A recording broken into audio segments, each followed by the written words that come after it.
How's it going, everyone? My name is Drew Daniels. I'm a grad student in Marcus Bosenberg's lab, and I'm going to walk you through making a vegan, gluten-free apple crumble. So I've actually got my apple mostly prepped here. I've got bigger portions than what you guys are working with because I'm going to do a bigger apple crumble. But same exact recipe, just scaled up. I just want to show you kind of quickly how I typically deal with the apples, since there's a couple ways to do this. Obviously, this has already been peeled.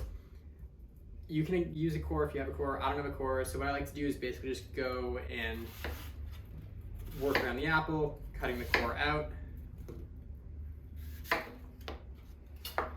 And then that way you can just kind of go through and cut into thinner slices that way. So I think this is just kind of a nice way to move through the apples quickly. I hate peeling coring apples, so this kind of moves through it. So the next thing I like to do after I've got the apples all cut up is just add the lemon juice right in so they don't brown. Even though these can get baked, it's kind of purely aesthetic at that point. I'm going to add our sugar, our cinnamon. Kind of feel like there's no such thing as too much cinnamon in these two, so really, be generous, and the ginger. I'm going to wait with the cornstarch for just a second.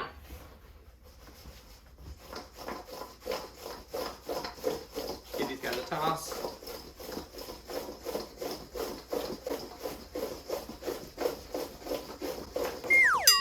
A little too aggressive of a toss.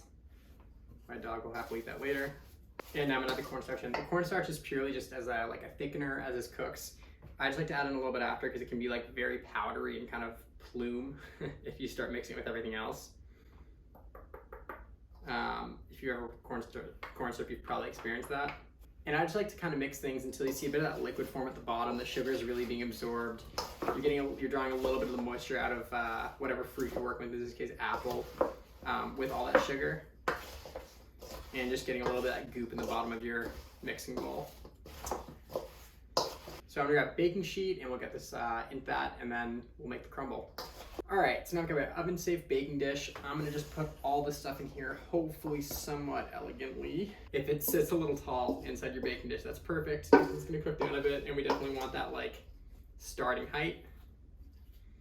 Otherwise you can get a sad looking thing. All right, kind of like that, that's awesome. So we can get this settled in, and then we'll make our topping.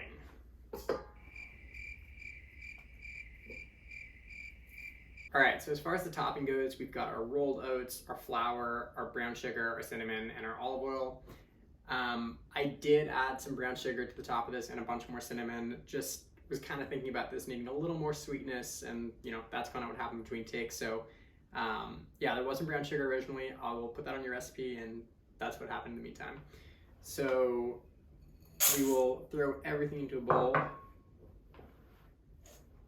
Flour, brown sugar, and again, I've got a lot more going on here because I'm making a bigger recipe, but it's just, again, totally scaled up from the same recipes you guys have, so feel free to scale it up. I just basically made yours to be kind of a personal serving.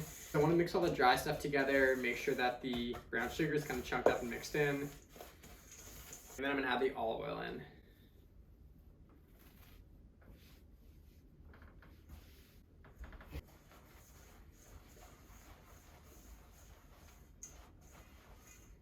All right, everything's getting clumpy and kind of sticking together, which is exactly what we want.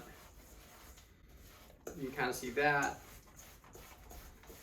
All right, awesome, that's great. So I'm just gonna get the hands in there, make sure this is all kind of clumped up nicely. And I'm going to basically just spread this over the top of the crumble.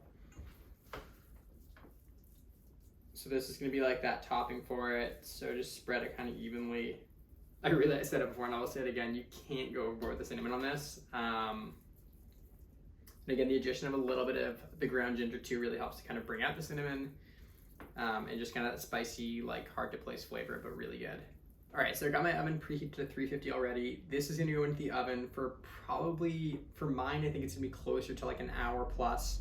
Yours is probably gonna be 40, 45 minutes. Basically until the apples are super soft, and until we can kind of see some bubbling going on around the edges, and we can pierce this really easy with a fork, and then we can pull it. We really just want super tender, fall apart kind of consistency. Okay, so this is done in the oven. Clearly I have lost the apron. It is past midnight, and this is the third dessert I cooked today, so we are in full comfy attire. Basically, I think just this with ice cream is like the perfect way to do the I think just this with ice cream is the perfect way to do the dessert. Again, this is just a scaled up recipe from the one that you guys have. I hope you guys all enjoy it, and enjoy the rest of the interview day.